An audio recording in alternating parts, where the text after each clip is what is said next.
First, let's draw a quick sketch of this function. It should look something like this. And the term parallel translation means that the new graph is just the original graph shifted in some direction without changing the shape or the rotation. So it might look like this, or this, or this, or this. We don't know where it is now. But the important thing is that the coefficient of x squared remains the same. In order to get the value of b and c, let's substitute the values of the 2 points that this graph passes through.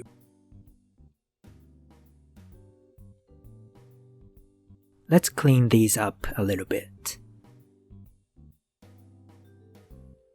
And we will subtract 2 from 1. Minus 12.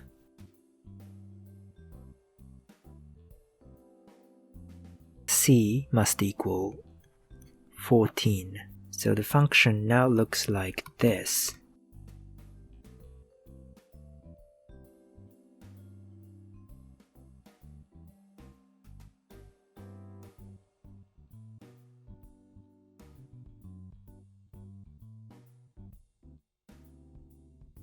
We need to compare the coordinates of the vertices of these functions. The vertex of the original function is, of course, 0, minus 6. To get the vertex of the new function, we can use this formula here.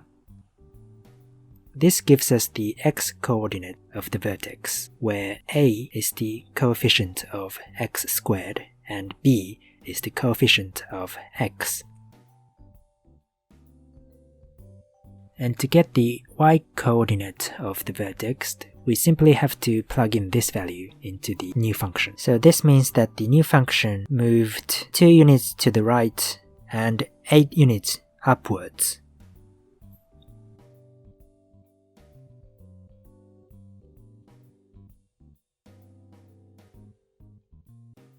Let's draw a sketch again.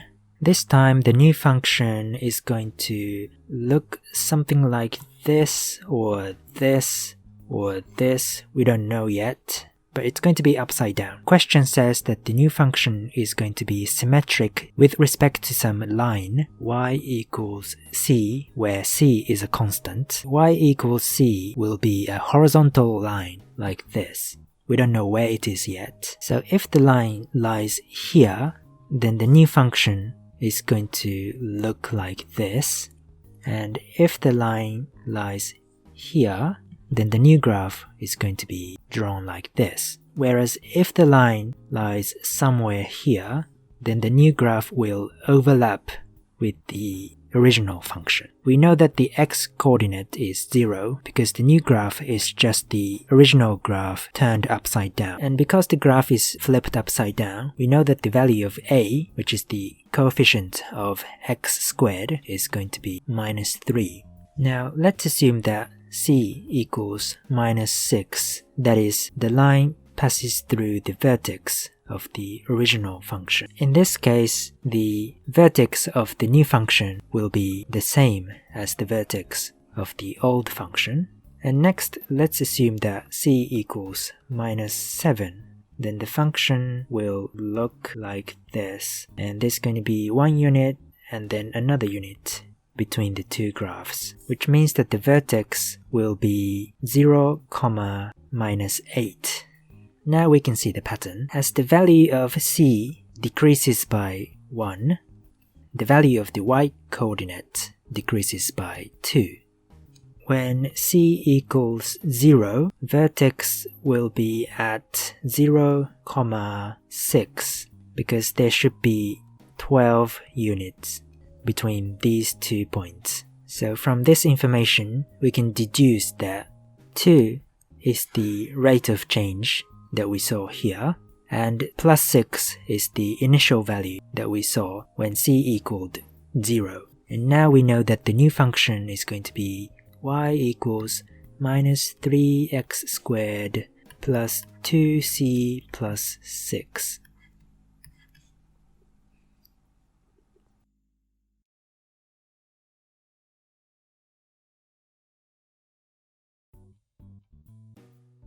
The question now says that the functions 1 and 2 have one point in common. So let's draw a quick sketch to visualize this relationship. Function number 1 is going to look like this, and the function number 2 will be upside down. In order for these two graphs to have one point of contact, it must touch like this.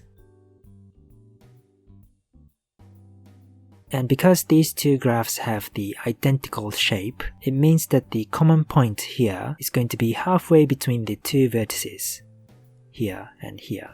The vertex of number 1 was 2, 2, and the vertex of the second function was 0, 2c plus 6, which means that the x-coordinate of the contact point must be 1. So we can just substitute x equals 1 into the first function.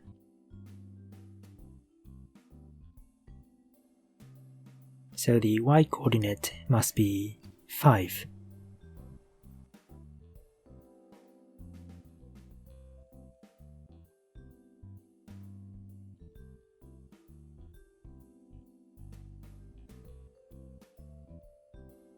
Choosing 2 cards out of 10 cards can be expressed like this. 10 choose 2, which is 10 factorial 2 factorial 8 factorial.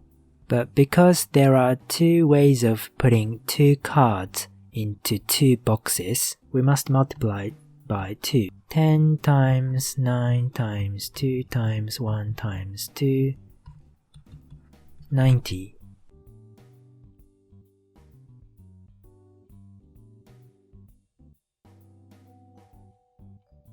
Now we are choosing 2 cards of the same color. So if we are choosing 2 white cards, there are 4 choose 2 ways of choosing. 2 red cards out of the 3, 2 black cards out of the 3. And because these 3 cases are independent of each other, we have to add them together. So now we get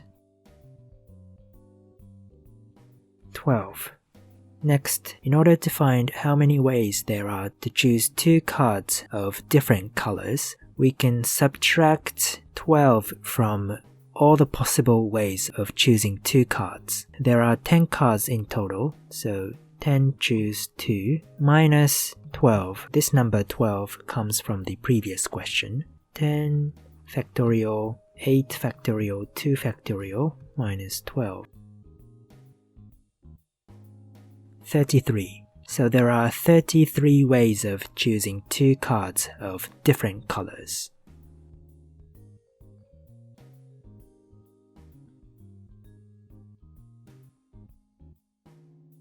So let's assume that we are drawing 2 white cards out of the box. There are 10 cards in the box. 4 out of the 10 cards are white. So the probability of drawing a white card is 4 over 10. For the next draw, because we drew 1 white card, there are 3 white cards left in the box. For the red and black cards, 10 out of 3 times 9 out of 2 times 2. 2 over 15 and 2 over 15. And because these are independent of each other, add them together. So the probability of drawing 2 cards of the same color is 4 over 15.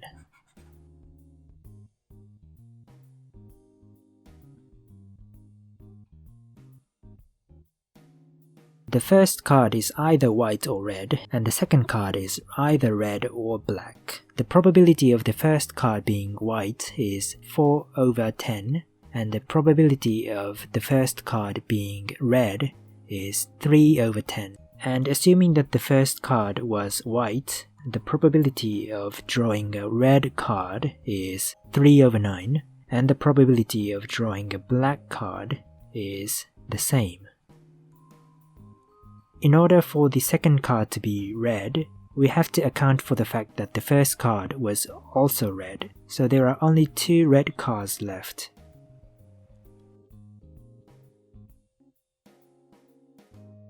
(4 over 10 times 3 over 9, 12 over 90, 12 over 90, 6 over 90, 9 over 90, and we add these together and we will get 39, 13 over 30.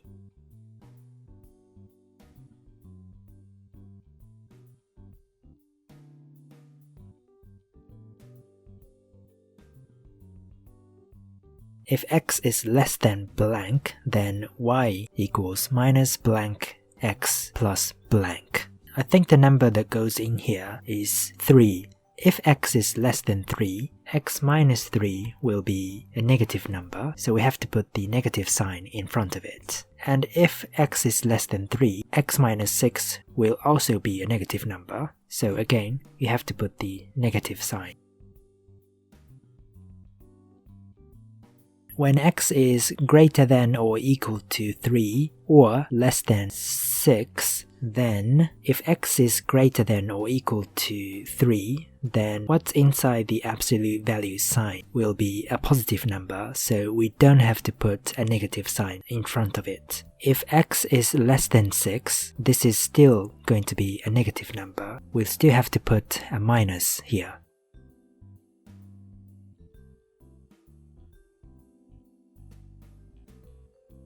The first part is going to be positive, so no minus in front of it. And the second part will be either 0 or a positive number. So again, you don't need to put a minus here. So 2x minus 9.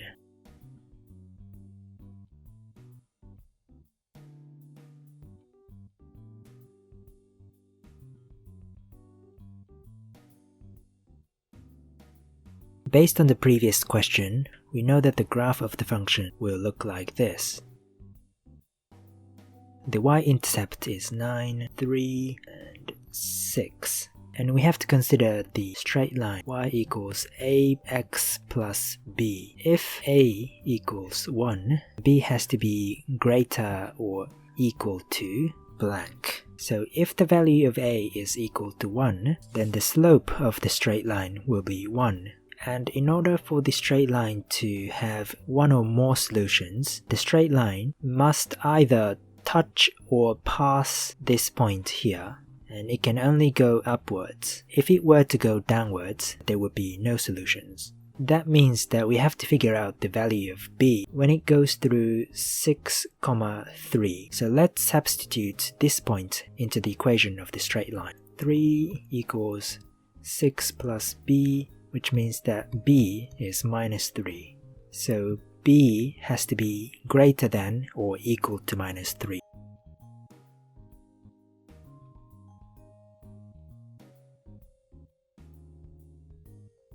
Next, if the value of b is 6, then what is the range of a? The value of b expresses the y-intercept. A straight line crosses the y-axis here. And in order for the straight line to cross the original graph twice, then the line must be in this range. The line cannot go below because then it wouldn't cross the graph at all. The line cannot go any higher than this because the line would only cross the graph once here. We have to find this slope and this slope. So we are going 3 steps downwards and 3 steps to the right. So this slope is minus 1. And based on the previous question, we know that the slope of this part of the graph is 2.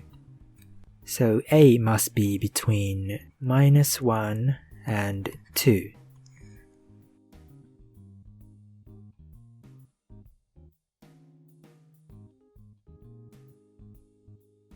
Now S1, which is the area of ABCD, can be expressed as 4 times the triangle OAB.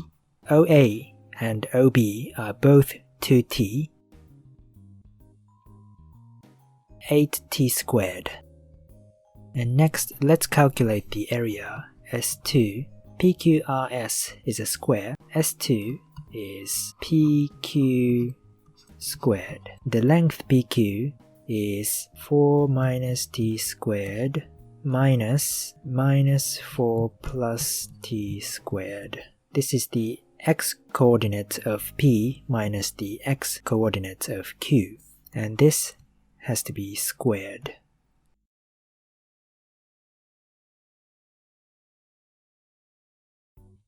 Each of these terms is a multiple of 4, so we can factorize. And we can further factorize inside the brackets. And this should be the answer.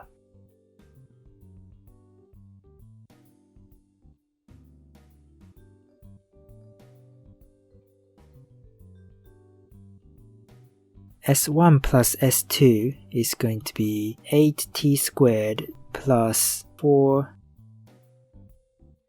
Let's add these two areas together, and let's call this function f of t for the sake of convenience. In order to find the minimum value of t, we have to differentiate this function and find f dash of t.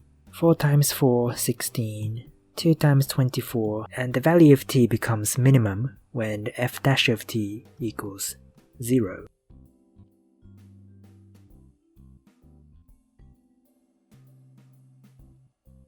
But in the question, we are given that t must be between 0 and 2, so the only possible value of t is positive root 3. And when t equals root 3,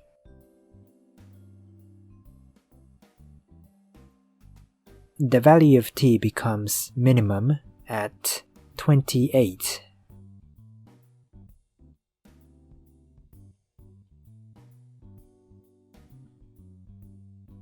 Let's solve this inequality. We can divide both sides by 4.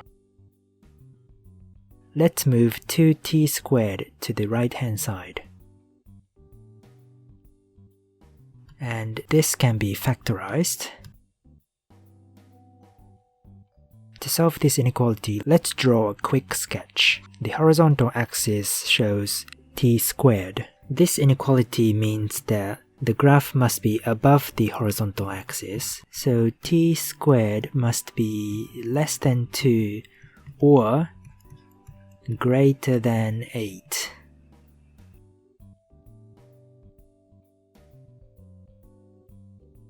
When t squared is less than 2, t must be between minus root 2 and positive root 2. When t squared is greater than 8, then the value of t must be either less than minus 2 root 2 or greater than 2 root 2. And the question also said that t must be between 0 and 2. So given these three conditions, t must be between 0 and root 2. We can express all the three conditions on a single number line. Root 2 is about 1.4, so somewhere around here. Minus root 2 will be here. And 2 times root 2 is going to be greater than 2. So let's put it here, and the minus version here. This is the original condition. T is between 0 and 2. And let's look at the next condition. T is between minus root 2 and positive root 2. And finally, let's look at the third condition. T is less than minus 2 root 2 or greater than 2 root 2. So between 0 and root 2 is the only section where two of the conditions overlap with each other.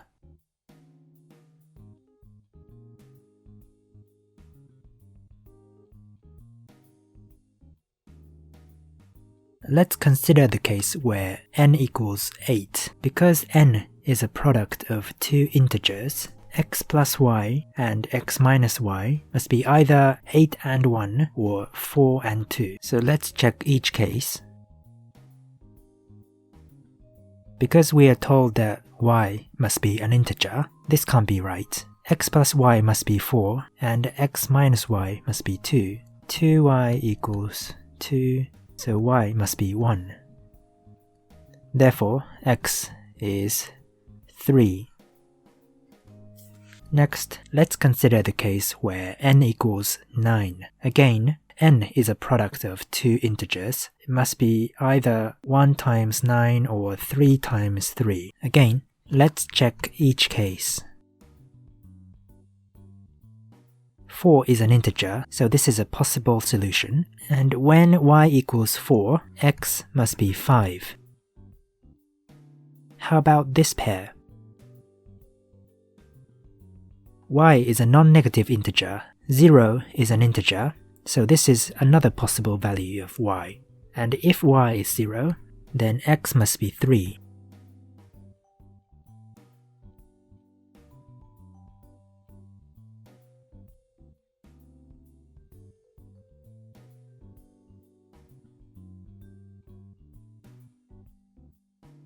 If x and y are both odd or both even, then x plus y and x minus y are both even, because 1 plus 1 is 2, which is even, and 2 plus 2 is 4, which is also even.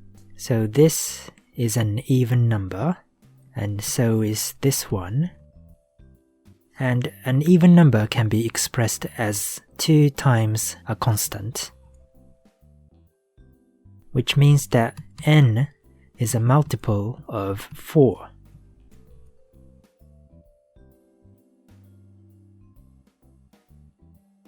If one of these is odd and the other one even, then both x plus y and x minus y are odd, because 1 plus 2 is 3, which is odd.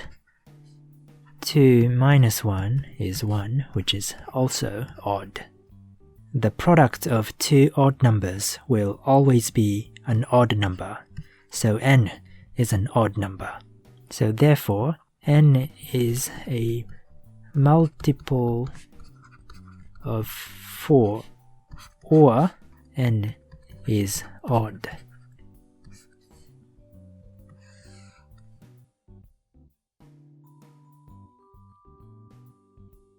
If n is a multiple of 4, then n can be expressed as 4 times some constant, let's call it k. For example, if x plus y is some number times k and x minus y is 2, because n is a multiple of 4, the product of these two numbers must also be a multiple of 4. This means that inside the square, we need 2 because 2 times 2 is 4. Let's subtract the second equation from the first equation to get the values of x and y. This is the value of y, and let's substitute this into the first equation.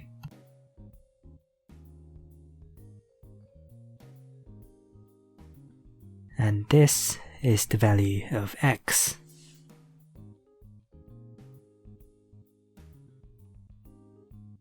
On the other hand, if n is odd, then n can be expressed as 2l plus 1. If x plus y equals some constant times l plus another constant, and x minus y equals 1, because x minus y is 1, when n is an odd number, then we have to multiply two odd numbers. So we know that this expression also must be an odd number. This must be 2l1, and let's do a subtraction again. Y is equal to l, x minus l equals 1, x is l plus 1.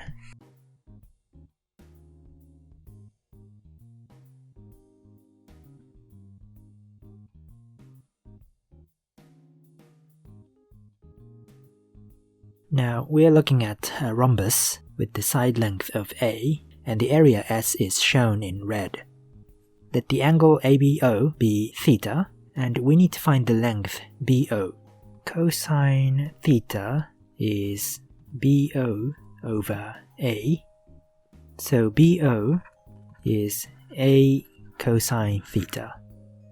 By the same token, sine theta is AO over A, so AO is A sine theta. And next we have to find OK, which we know to be the radius. What the question is asking us to do is to express R in terms of A and theta. Let's draw another triangle.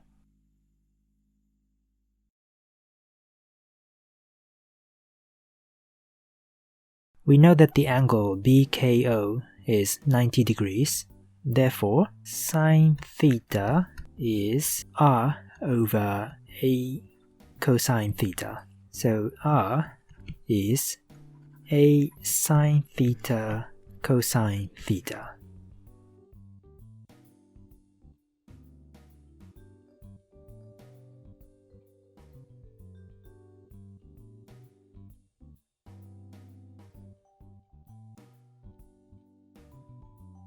Cosine theta minus sine theta squared is greater than or equal to 0. This must be true because any real number squared must be either 0 or a positive number.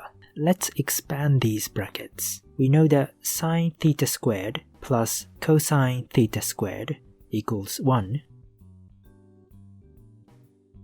This is one of the trig identities that you need to know. And next, we need to think about somehow combining this expression with this expression. So we can rewrite this equation as R over A equals sine theta times cosine theta, which is this expression over here. So this can be rewritten as 1 minus 2R over A. So R must be less than or equal to A over 2.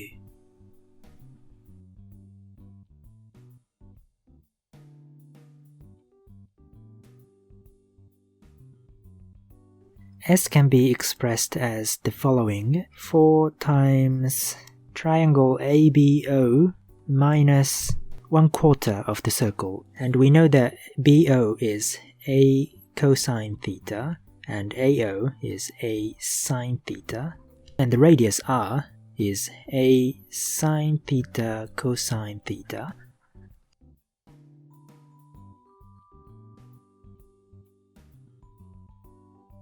Sine theta cosine theta is R over A, so we can replace sine theta cosine theta with R over A.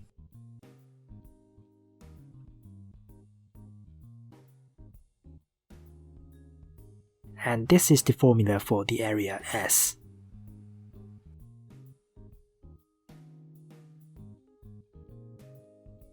Next, we have to find the maximum value of S. In order to do so, we have to differentiate this equation with respect to R. ds over dr. When ds dr is 0, r is a over pi. So now we can substitute this value of r into the original equation. S equals... Therefore, the maximum value of s is a squared over pi.